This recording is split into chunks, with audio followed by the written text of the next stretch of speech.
mon Dieu est bon. Alléluia, mon Dieu est bon.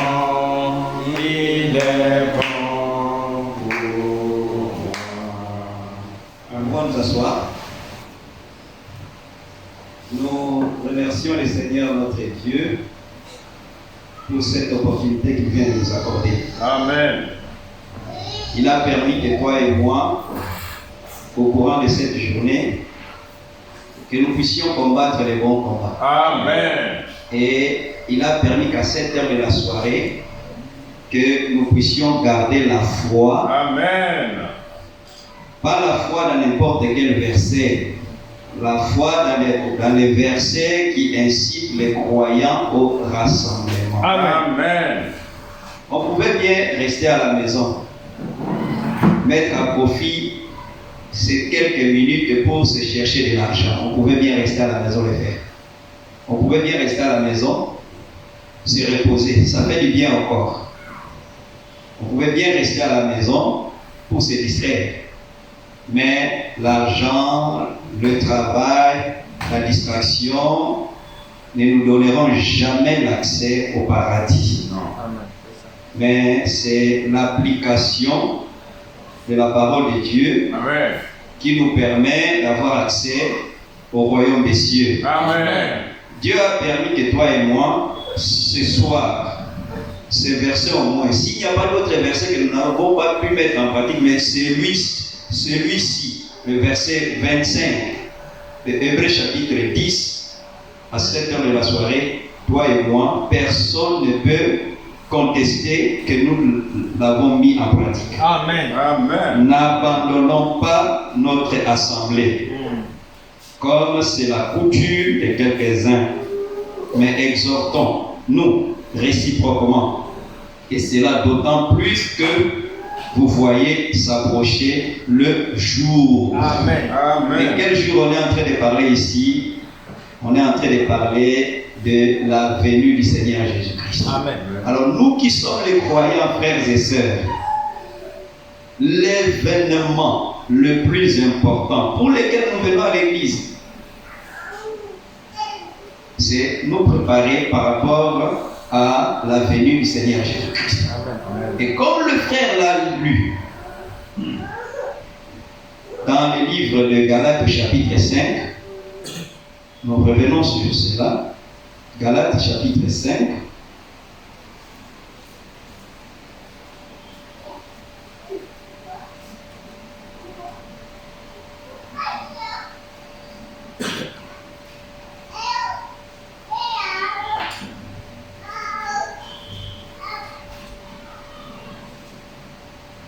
Verset 16, j'ai dit donc, marchez selon l'esprit et vous n'accomplirez pas les désirs de la chair. Amen. Car la chair a des désirs contraires à ceux de l'esprit, et l'esprit en a le contraire à ceux de la chair. Ils sont opposés entre eux, afin que vous ne fassiez point ce que vous voudriez. Si vous êtes conduit par l'esprit, vous n'êtes point sous la loi. Or, les œuvres de la chair sont manifestées. Ici, nous voyons que les œuvres de la chair, là, c'est au pluriel. On a parlé des œuvres de la chair. Oui. L'impudicité, l'impureté, la dissolution. On a cité ces œuvres. Et après, on a ajouté, au verset 21, on a ajouté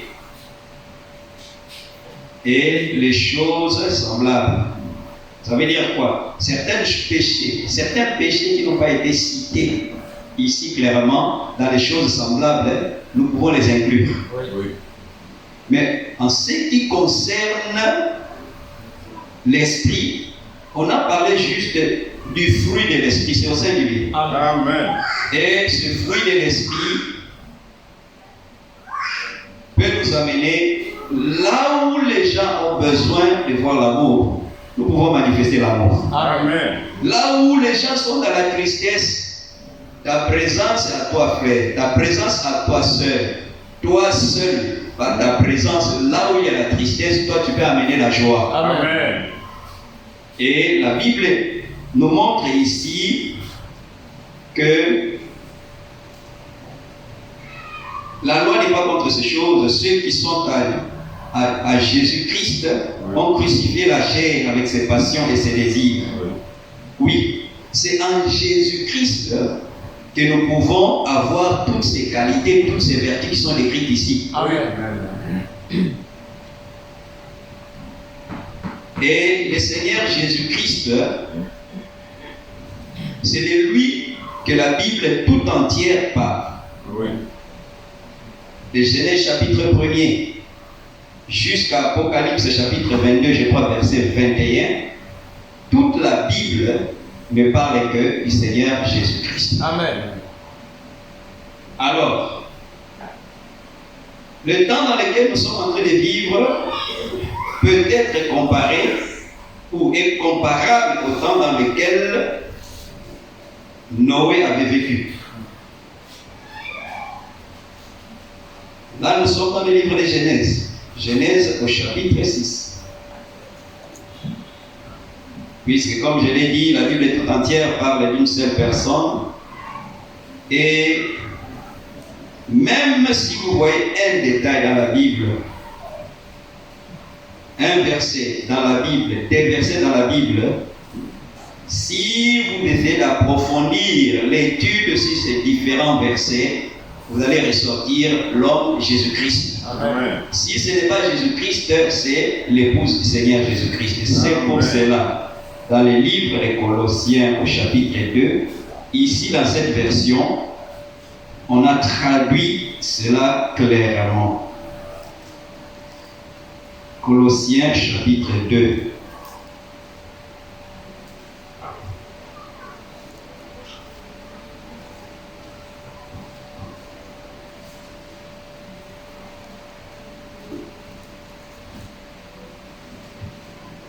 Là, on a traduit ça un peu plus clairement.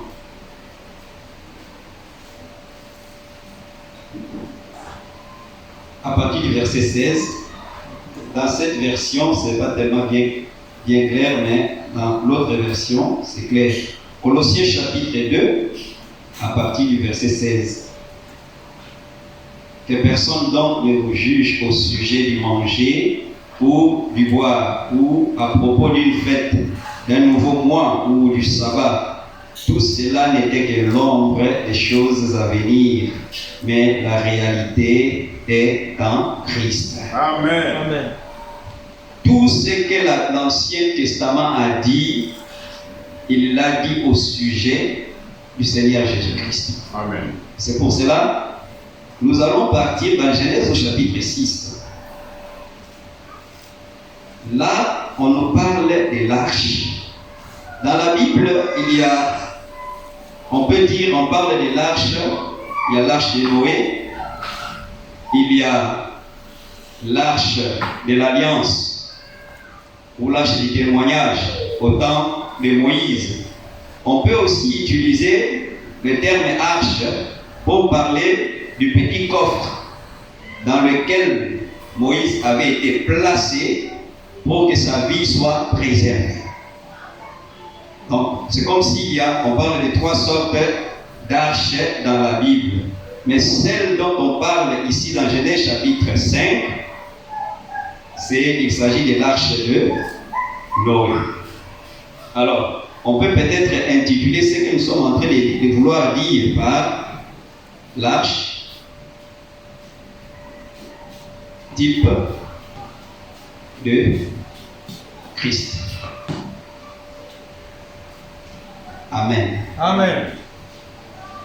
Alors, l'arche type de Christ. La Bible nous montre ici dans le livre de Genèse au chapitre 6, c'est de là où nous tirons l'histoire de l'arche de Noé. Commençons au verset 7. Et l'Éternel dit, j'exterminerai de la face de la terre l'homme que j'ai créé, depuis l'homme jusqu'au bétail, aux reptiles, aux oiseaux du ciel, car je me répands de les avoir faits. Mais Noé trouva grâce aux yeux de l'Éternel. Amen. Voici la postérité de Noé. Noé était un homme juste et intègre dans son temps. Noé marchait avec Dieu. Noé engendra 3 fils, Sem, Cham et Japheth. La terre était corrompue devant Dieu, la terre était pleine de violence, comme nous le voyons aujourd'hui. Aujourd'hui encore, la terre est très corrompue. Il y a certains péchés même qui ne sont pas mentionnés dans la Bible, qu'aujourd'hui, on entend parler de ces péchés.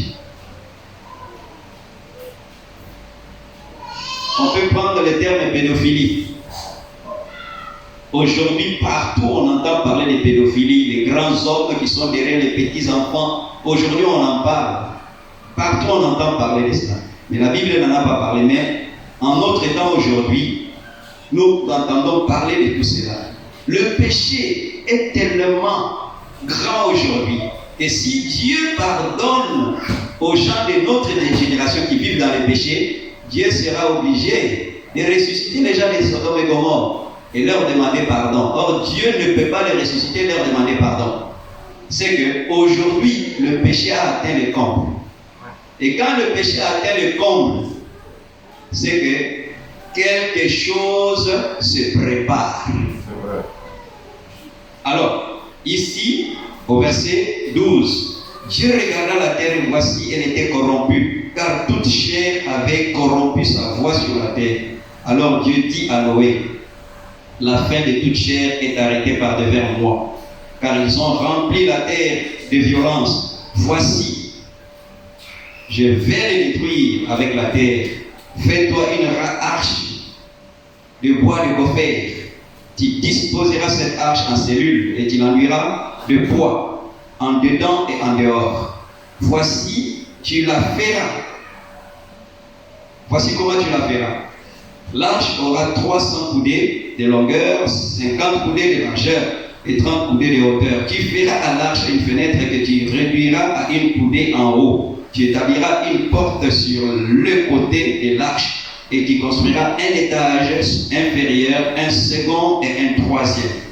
Et moi, je vais faire venir le déluge d'eau sur la terre pour détruire toute chair ayant souffle de vie sous le ciel. Tout ce qui est sur la terre périra. Mais j'établirai mon alliance avec toi. Tu entreras dans l'arche, toi et tes fils, ta femme et les femmes de tes fils avec toi. Et tout ce qui vit de toute chair, tu feras entrer dans l'arche deux de chaque espèce pour les conserver en vie avec toi. Il y aura un mâle et une femelle. Alléluia. Amen. Nous voyons ici ce qui était arrivé au temps de Noé.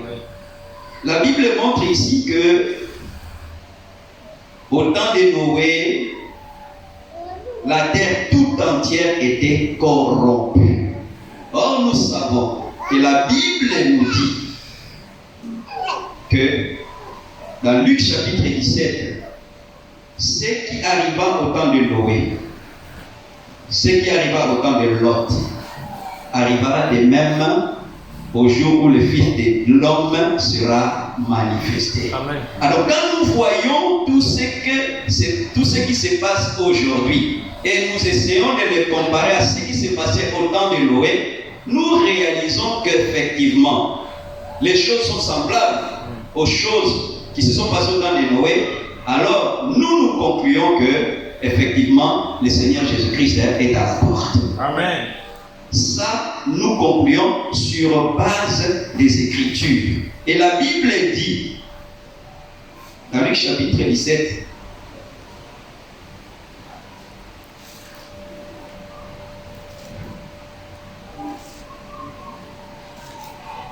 au verset 26, ce qui est arrivé à l'époque de Noé arrivera de même au jour du Fils de l'homme. Les hommes mangent, buvent, se mariaient et mariaient leurs enfants jusqu'au jour où Noé est entré dans l'arche, puis le déluge est venu et les a tous fait mourir. Amen. Amen. C'est qu'au temps de Noé, le péché avait abondé. Et la Bible nous montre que au temps de Noé, le temps de Noé ressemblera à notre temps. Nous allons essayer un peu de voir quelle ressemblance, quelle similitude il y a entre les temps de Noé et notre temps. Alors, nous allons repartir au premier verset du chapitre 6. Et là, la Bible nous montre, lorsque les hommes eurent commencé à se multiplier sur la face de la terre. On prend juste ce premier aspect. Lorsque les hommes ont commencé à se multiplier sur la face de la terre, ça veut dire quoi? La population s'est accrue. Le nombre d'habitants sur la terre avait augmenté. Oui. Or, nous savons qu'aujourd'hui, depuis que le monde existe, depuis que l'homme existe sur la terre, aujourd'hui, nous sommes arrivés déjà à 8 milliards. À 8 milliards de personnes sur la terre. Quels que soient les programmes que les hommes font, or, il faut planning familial, il faut réduire le nombre de naissances. Malgré cela, le nombre de la population augmente toujours. Cela montre que ce que Dieu a dit va certainement s'accomplir. Amen. Quel que soit le programme de l'homme, le plan des hommes, alors la population a tellement augmenté. Et la Bible montre ici que non seulement la population a augmenté, et que les filles leur furent nées. Le Fils de Dieu virent que les filles des hommes étaient belles. Oui. Ils en prirent pour femmes parmi toutes celles qu'ils choisirent. Alors, quand le nombre de la population a augmenté, aujourd'hui, sur la face de la terre, il y a plus de femmes que d'hommes. Et la Bible montre que les filles sont nées aux hommes. Alors, qu'est-ce qui s'est passé? Les fils de Dieu virent que les filles des hommes étaient belles. Et ils en prirent pour femmes. Donc, ici, quand le prophète parle de cela, ils en prirent comme femmes. Cela ne veut pas dire que c'est le mariage. Il montre qu'il prenait seulement, il prend celui-ci aujourd'hui, il prend celle-là aujourd'hui, il est fatigué de celle-ci, il prend un autre. Ce n'est pas ce que nous voyons aujourd'hui. C'est ce que nous sommes en train de vivre aujourd'hui. Le mariage est libre. On prend une femme sans dot. C'est ce que nous sommes en train de vivre aujourd'hui. Cela était arrivé au temps de Noé. Et la Bible met un accent sur les filles des hommes étaient devenues belles. Oui. Peut-être que quand nous étions trop petits, c'était difficile de trouver une femme trop belle. Peut-être que vous pouvez regarder dans les quartiers, dans tout votre quartier, il y a une seule femme qui est belle. Et c'est ce qui faisait que les autres garçons, les autres quartiers pouvaient venir là-bas. Et ça amenait des combats à l'époque. Mais aujourd'hui, avec les produits, avec les savons, avec les crèmes, toutes les femmes dans les quartiers sont devenues belles. Ah. Aujourd'hui, c'est la beauté qui est fabriquée. Vous partez par-ci, par-là, salon de coiffure, salon de beauté, salon de beauté, salon de beauté. Tout cela, ce sont des signaux pour nous montrer que le Seigneur Jésus-Christ est à la porte. Amen. Amen. Amen. La beauté de la femme s'est accrue. Alors, à cause aussi de cet accroissement de la beauté de la femme, certains fils de Dieu vont se laisser séduire. Mais ceux-là qui sont véritablement fils de Dieu, le Seigneur leur donne la force, Amen. Quelle que soit la tentation, Amen. Quelle que soit la faiblesse, de continuer à résister au nom du Seigneur Jésus-Christ. Amen. Alors, au temps de Noé, ce sont les caractéristiques. Le nombre d'habitants était très élevé. Et la Bible montre aussi que la beauté de la femme à cette époque-là s'est accrue. Et quand le nombre d'habitants augmente, c'est qu'il y aura de nouvelles activités qui vont commencer, il y aura des divertissements, il y aura des commerces, il y aura plusieurs sortes d'activités qui vont commencer. Et à travers ces activités-là, petit à petit, le péché va se manifester grandement. Ouais. Ça, c'est au temps de Noé. Et aujourd'hui encore, nous voyons tout cela avec l'accroissement de la population. Quand nous étions venus peut-être à Conakry ici, en allant à Koya, tous les espaces là étaient vides. Mais aujourd'hui, en allant à Koya, tu vas voir que tous ces espaces-là sont occupés. Tout cela, ce sont des signes pour nous montrer que le Seigneur Jésus-Christ est à la porte. Amen. Mais on ne sait pas quels sont les termes que nous pouvons utiliser pour amener les gens à réaliser l'urgence Oui. dans laquelle nous sommes. Oui. Puisque si les gens avaient compris que Christ était à la porte, les bancs n'allaient pas vides comme ils le sont aujourd'hui. Mais si vous voyez que les bancs sont vides, les gens ne sont devenus que chrétiens le dimanche, c'est qu'on dit une chose, mais en réalité, ce n'est pas ce qui est dans les cœurs. Nous voulons que ce que nous disons puisse réellement provenir de notre cœur. Amen. Nous disons que Christ revient à la porte et nos œuvres, nos actions que nous posons tous les jours doivent réellement manifester que Christ est à la porte. Amen. Ça doit être en accord. Ce que nous disons doit être en accord avec ce que nous vivons. Amen. Amen. Alors, le Seigneur continue encore à nous montrer quand le péché a augmenté au temps de Noé, alors Dieu était obligé de mettre fin à cette génération-là. Alors, il y a une chose peut-être que nous ne relevons pas beaucoup.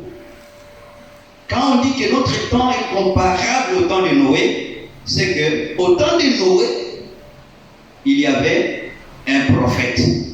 Et ce prophète-là, qui était là, c'était Noé lui-même, à qui Dieu avait confié la responsabilité d'emmagasiner la nourriture, à qui Dieu avait confié la responsabilité de construire l'arche, qui était les lieux de refuge pour ceux-là qui appartiennent au Seigneur. Amen. Alors, malgré tous ces problèmes-là, Dieu est intervenu. Dieu a constaté que la méchanceté de l'homme était tellement grande.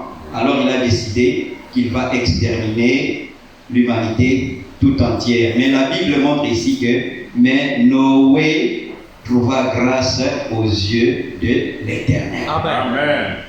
Celui ou celle qui trouve grâce aux yeux de l'Éternel, le Seigneur lui révèle son plan. Amen. Comme toi et moi, nous avons trouvé grâce aux yeux du Seigneur. Nous savons que bientôt cette terre sera détruite. Amen. Nous savons que bientôt il y aura un enlèvement. Dieu nous a révélé son plan. Pourquoi? Puisque nous avons trouvé grâce aux yeux du Seigneur. Amen. Aucun effort n'a été fait de notre part Non. pour que nous puissions trouver grâce aux yeux du Seigneur. Mais l'amour que Dieu avait pour toi et pour moi, c'est un amour qui n'est pas temporel. La Bible dit dans Jérémie chapitre 31, Jérémie chapitre 31.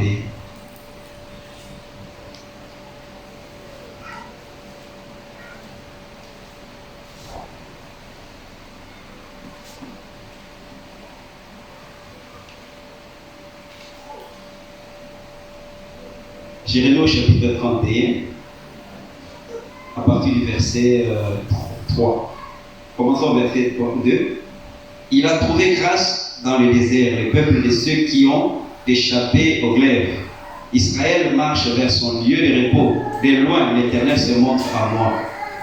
Je t'aime d'un amour éternel. Amen. C'est pourquoi je te conserve ma bonté. Amen. Amen. Dieu, l'amour que Dieu a pour nous, c'est un amour qui est éternel. Amen. C'est un amour qui ne dépend pas de ce que toi et moi nous avons fait. Puisque même dans le livre des Romains, parlant un peu de la miséricorde et de la grâce qu'il accorde à ceux-là qui l'aiment, le Seigneur avait dit ceci dans le livre des Romains.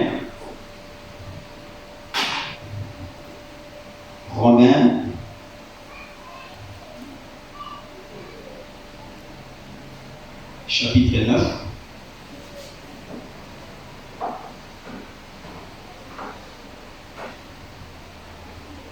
Là, il s'agit d'Isaac et d'Ésaü et Jacob.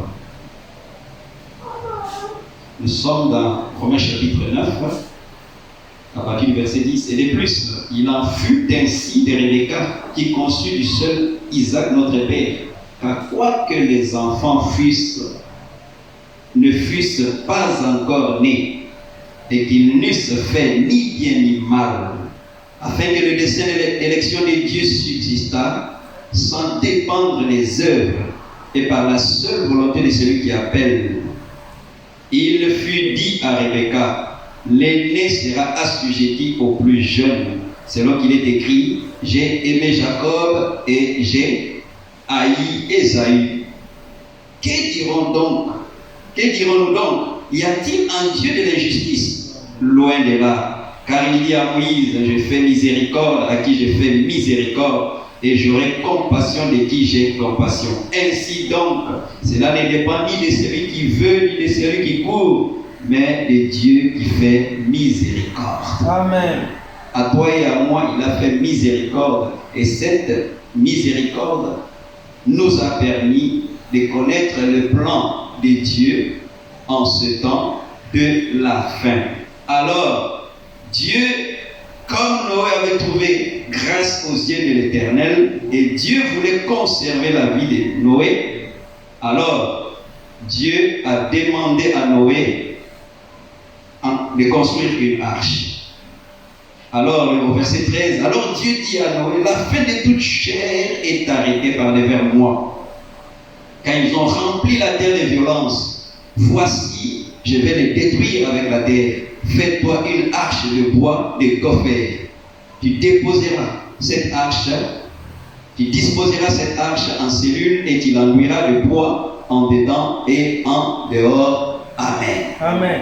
Pour que Noé et ceux-là que Dieu aimait puissent avoir la vie sauve, Dieu a demandé à Noé de construire une arche. Une arche, pas avec n'importe quel bois. Dieu n'a pas dit avec le teck ou bien les bennes. Ça sont des bois qui sont trop solides. Mais Dieu a demandé les bois de gopher. Or, la particularité du bois de gopher, c'est un bois qui ressemble à une éponge. Ça veut dire quoi? C'est un bois qui a des trous, qui est percé, qui ressemble à une éponge. Alors, c'est ce bois-là qui normalement ne rentre pas dans la construction d'un bateau ou d'une arche. Et c'est ce bois-là que Dieu a demandé à Noé d'utiliser pour construire une arche. Amen. Amen. C'est un bois qui n'était pas destiné à la construction de l'arche. Mais comme toi et moi, frère, nous étions des nations. Nous n'avons pas droit de citer en Israël le Saint-Esprit, la Nouvelle Jérusalem, les alliances, les promesses, c'était pour Israël. Mais par la grâce de Dieu, nous qui étions morts dans nos péchés, dans nos offenses, il a plu à Dieu, par la grâce, de nous accorder le salut. Amen. Amen. Gopher, un bois qui ne pouvait pas rentrer dans la construction d'un bateau ou d'une arche. Pourquoi? Puisque ça ressemble à une éponge, et quand tu construis un bateau ou une arche avec un bois qui ressemble à une éponge, le bateau finira par sombrer. Mais Dieu utilise des choses qui paraissent folles aux yeux des hommes. C'est clair. C'est pour cela que la Bible dit, je crois, dans le livre de 1 Corinthiens chapitre 1. Voilà, merci. 1 Corinthiens chapitre 1. La Bible dit,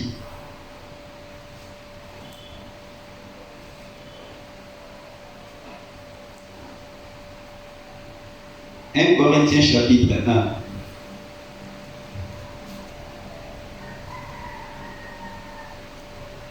Verset 26, oui, verset 26.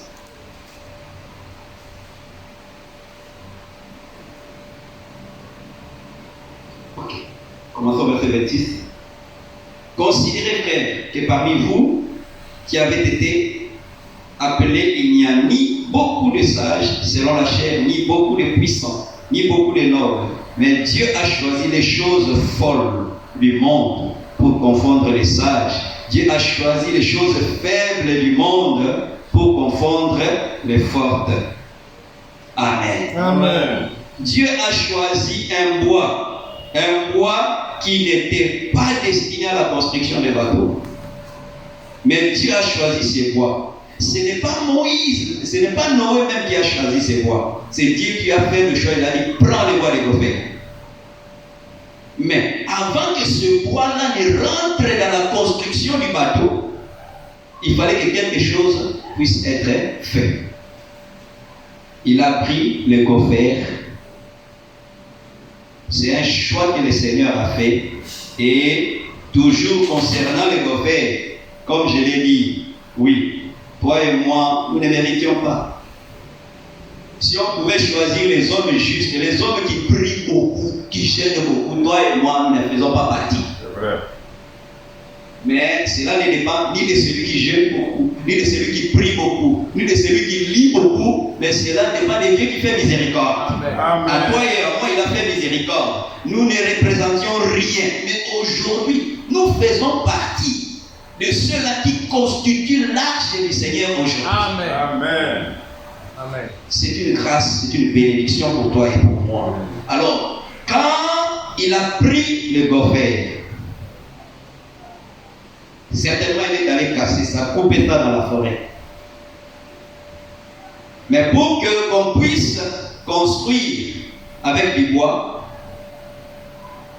il faut d'abord sécher, il faut que toute l'humidité se trouvant dans le bois puisse être ôté.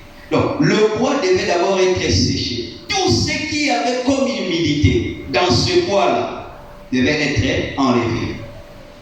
Nous aussi aujourd'hui, c'est vrai, si nous voulons faire partie du corps du Seigneur Jésus-Christ, tout ce qui caractérisait notre vie quand nous étions encore incroyants, le Seigneur par la nouvelle naissance doit enlever ça au nom du Seigneur Jésus-Christ. Amen. Si le Seigneur enlève ça, il nous rend secs spirituellement par rapport aux choses du monde. Alors en ce moment-là, nous sommes en mesure maintenant de rentrer dans la construction de l'arche qui est le type du corps du Seigneur Jésus-Christ. Amen. Amen. Le Seigneur avait dit à Abraham, je crois, peut-être on va essayer, on va lire ça un jour, on va trouver cette citation-là.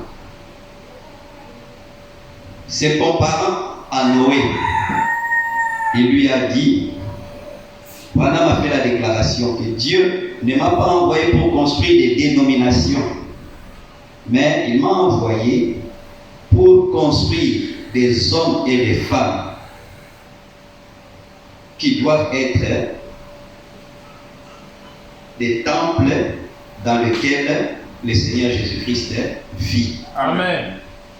Et il dit, ces hommes et ces femmes, étant les temples dans lesquels le Seigneur Jésus-Christ vit, ont la mission de manifester la puissance du Seigneur Jésus-Christ. Amen. Alors, c'est toi et moi qui faisons partie du corps du Seigneur Jésus-Christ. Nous qui étions des Gopher, avec des trous, des imperfections en toi, des imperfections en moi. Dieu n'a pas regardé à toutes ces imperfections-là. Il t'a choisi, il m'a choisi, il avait un objectif. Amen. Alors, ces bois de Gopher devaient être, on devait, comme dans toute construction, quand on veut utiliser les bois, un bois humide, on ne peut pas l'utiliser directement. C'est un bois sec normalement qu'on utilise. Alors, toute humidité, tout ce qu'il y avait dans ces Gopher devait être retiré. Et après, il fallait enduire. Oui. Ça veut dire quoi? Recouvrir ce bois de Gopher par la poix. La poix, Nous rentrons dans Genèse chapitre 6.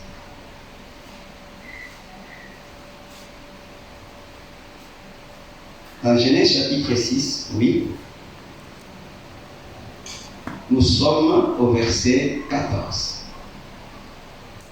Fais-toi une arche de bois de gopher. Tu disposeras cette arche en cellules et tu l'enduiras de bois en dedans et en dehors. La bois, c'est comme une colle. C'est une colle qui provient d'un bois, d'un autre arbre. C'est comme les véas.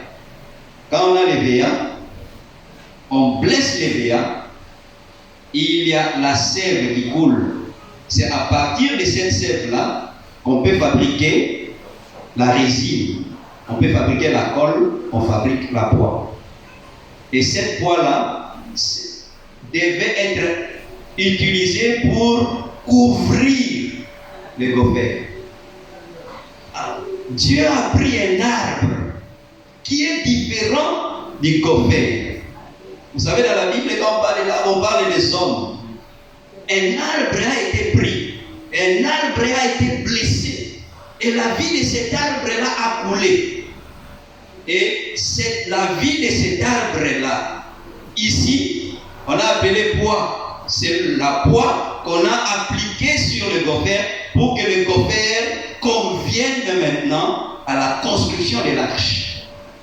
Mais il y a un arbre, pas n'importe quel arbre. Cet arbre-là existait même dans le jardin d'Éden. Cet arbre-là, c'est l'arbre de la vie, c'est le Seigneur Jésus-Christ. Amen. Il a été blessé et la vie qui était en lui est sortie. Et cette vie-là étant sortie, cette vie-là, c'est le Saint-Esprit.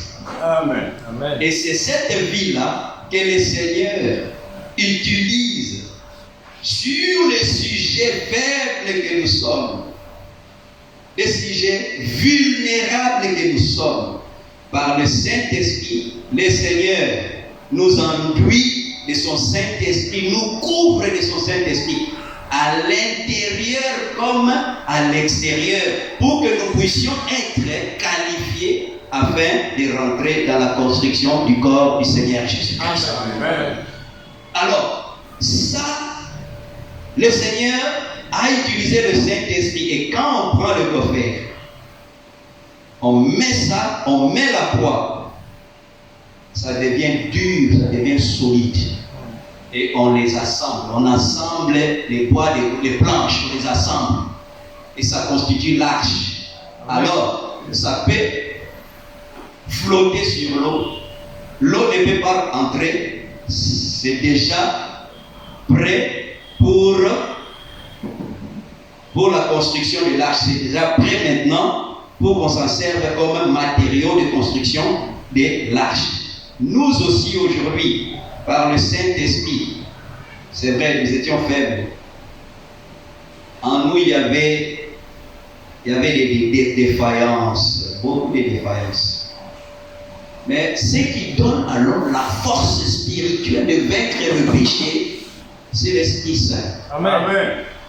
Sans Esprit Saint, il est difficile de vaincre les péchés. On peut tenter, oui, par la force humaine, on peut se forcer. Non, je ne vais pas commettre adultère, je ne vais pas commettre fornication, je ne vais pas insulter. Oui, ça c'est l'homme. Mais on va se retrouver quelques temps après en train de commettre les péchés. On a confessé ces péchés-là. On a dit, Seigneur, aujourd'hui c'est le 31 décembre, et je ne vais plus commettre les péchés là. Le premier, avant même le 10, le même péché pour lequel on a confessé, on continue encore à tomber dans le même péché. Pourquoi? Puisque le Saint-Esprit n'est pas encore venu.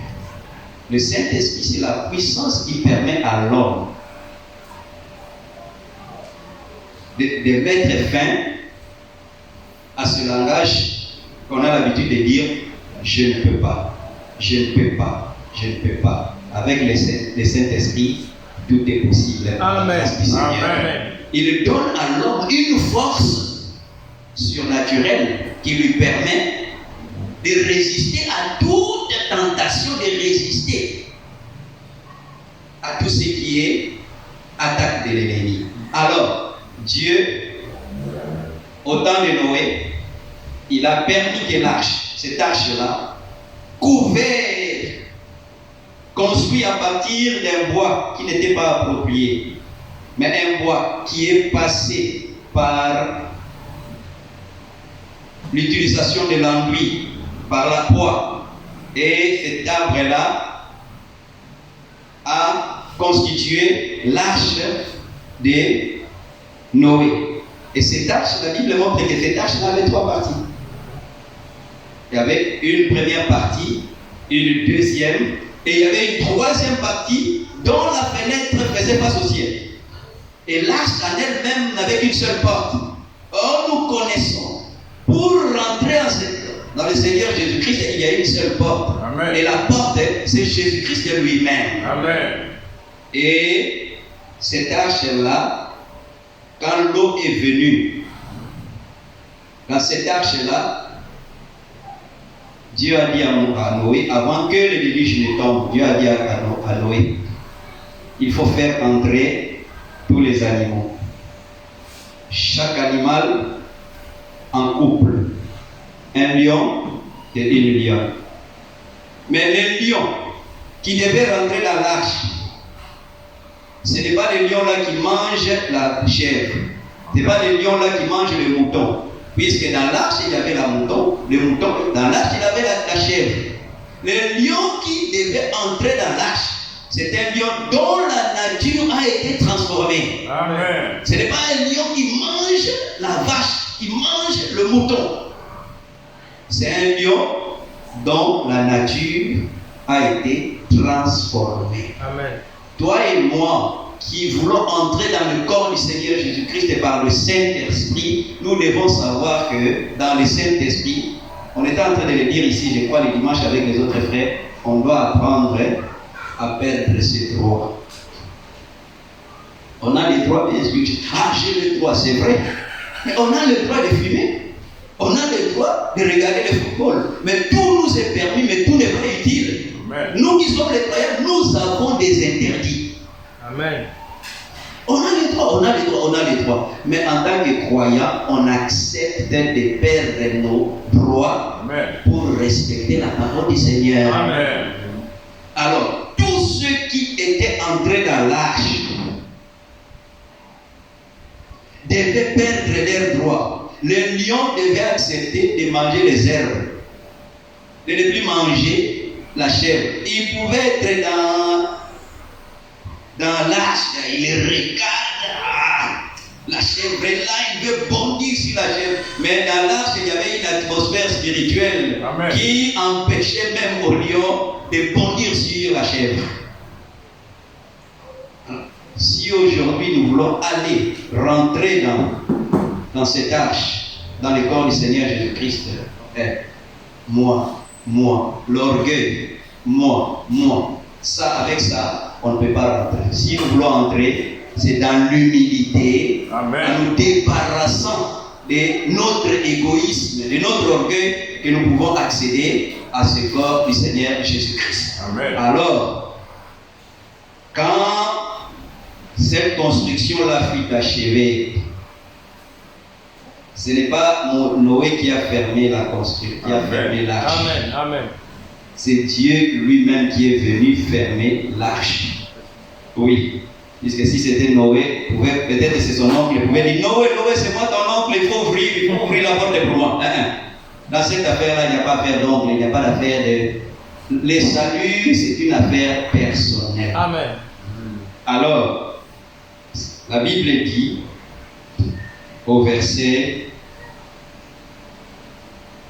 Bon, on peut continuer à lire à partir du verset 20.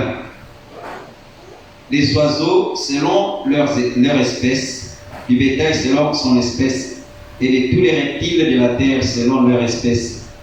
Deux de chaque espèce viendront vers toi pour que tu leur conserves la vie. Et toi, prends de tous les aliments que l'on mange et fais-en une provision auprès de toi, afin qu'ils te servent de nourriture ainsi qu'à eux. C'est ce que fit Noé. Il exécuta tout ce que Dieu lui avait ordonné. Amen. Amen. Genèse chapitre 7, verset 1. L'Éternel dit à Noé, entre dans l'arche, toi et toute ta maison, car je t'ai vu juste devant moi parmi cette génération. Alors, la Bible continue à lire. Nous sommes au verset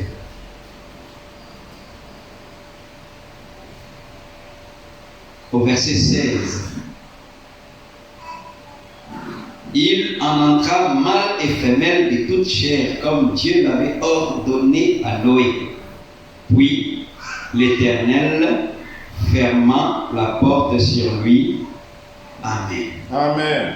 C'est Dieu qui est venu fermer la porte de l'arche, puisque c'est son œuvre. C'est lui qui a commencé l'œuvre en chacun d'entre nous.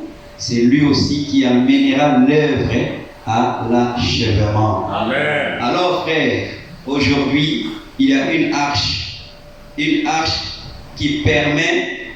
nous permet d'échapper à toutes les catastrophes qui s'abattront sur la terre bientôt. Et pour faire partie de cette arche-là, il y a un seul esprit que nous devons avoir. Et cet esprit que nous devons avoir, c'est le Saint-Esprit. Et quand ils étaient dans l'arche, tous, ils étaient en train de manger la même nourriture. Ils étaient tous communs, ils étaient tous égaux. En Jésus-Christ, il n'y a pas de grands, il n'y a pas de petits. En Jésus-Christ, nous sommes tous égaux. Amen. Le plus grand parmi nous, c'est le Seigneur Jésus-Christ. Amen. C'est pour cela. Nous avons besoin que le Seigneur nous remplisse de cet esprit-là. L'esprit-là, le Saint-Esprit, va nous permettre de faire partie de l'arche. Alors, quand le temps du déluge est arrivé, l'arche, constituée par le bois de Gopher, les vagues pouvaient amener ça en haut, les vagues pouvaient amener ça en bas, et dans cette arche-là, la Bible montre que la Bible ne parle même pas qu'il y avait un gouvernail. Il n'y avait pas de volant. C'est que c'était au gré des vents que le Seigneur t'amène à gauche, tu vas à gauche. Amen. Le Seigneur t'amène à droite, tu vas à droite. Que le Seigneur t'amène en haut, tu vas en haut. Qu'il t'amène en bas. Quand on est en Christ, notre volonté s'efface devant la volonté du Seigneur. Amen. On ne fait plus ce qu'on veut, mais on se conforme à ce que Dieu veut. Et ce que Dieu veut, il nous l'a traduit clairement au travers des Écritures. Amen. Et la Bible dit, par rapport à Noé, avant qu'on s'arrête, la Bible nous dit par rapport à Noé, le verset 9 de Genèse chapitre 6, Noé était un homme juste et intègre dans son temps. Noé marchait avec Dieu. Amen. Amen. Il marchait avec Dieu. Ça veut dire quoi? Tous les jours, il marchait avec le Seigneur. Or, la Bible nous dit dans Amos chapitre 3, je crois le verset 7. On va lire ce dernier verset avant que nous puissions nous séparer. Lui, Noé, marchait avec le Seigneur. Et la Bible dit dans le livre d'Amos que deux personnes, pour qu'ils puissent marcher ensemble, ils doivent se convenir sur quelque chose. Nous sommes dans Amos. Amos chapitre 3, verset 3, merci. Amos chapitre 3, le verset 3. Deux hommes marchent-ils ensemble sans en être convenus? Non. Deux hommes ne peuvent pas marcher ensemble sans qu'ils ne se conviennent. Ça veut dire quoi? Si toi tu veux marcher avec une prostituée, vous devez vous convenir sur un prix. Si moi je vais marcher avec le Seigneur, si toi tu veux marcher avec le Seigneur, nous devons nous convenir avec le Seigneur. Amen. Et la base de notre convention avec le Seigneur, c'est autour de sa parole. Amen. Si je marche avec le Seigneur, Dans les livres, dans la Bible, la Bible dit quelque part, si tu es avec le Seigneur, on va lire ce dernier verset-là. Et après, on va se séparer, je crois, c'est dans 2 Chroniques, chapitre 15. Si nous voulons que le Seigneur soit avec nous, nous devons être avec lui. Amen. 2 Chroniques, chapitre 15. Non. Tu vis dans le péché, dans la désobéissance, et après, quand les problèmes arrivent, tu veux prier que le Seigneur intervienne. Il n'interviendra pas. Amen. Nous sommes dans 2 Chroniques, chapitre 15, à partir du premier verset. L'Esprit de Dieu fut sur Azaria, fils d'Oded. Et Azaria alla au-devant d'Asa, et lui dit, écoutez-moi, Asa, et tout Juda et Benjamin, l'Éternel est avec vous quand vous êtes avec lui. Si vous le cherchez, vous le trouverez. Mais si vous l'abandonnez, il vous abandonnera. Amen. Amen. C'est ce qui était arrivé à Samson. Lui, il pensait qu'il avait toujours la force. Mais il ne savait pas qu'il avait déjà abandonné le Seigneur, et le Seigneur aussi l'a abandonné. Alors, nous allons nous adresser au Seigneur, lui demandant d'intervenir, alors que nous voyons la fin de toutes choses approcher, que le Seigneur puisse mettre en nous l'urgence. Amen. C'est vrai. Un jour, ça sera un dernier jour. On va penser que les choses vont évoluer telles qu'elles évoluent tous les jours. Oui. Mais le Seigneur interviendra un jour et permettra à ce que ceux-là qui sont prêts puissent être enlevés.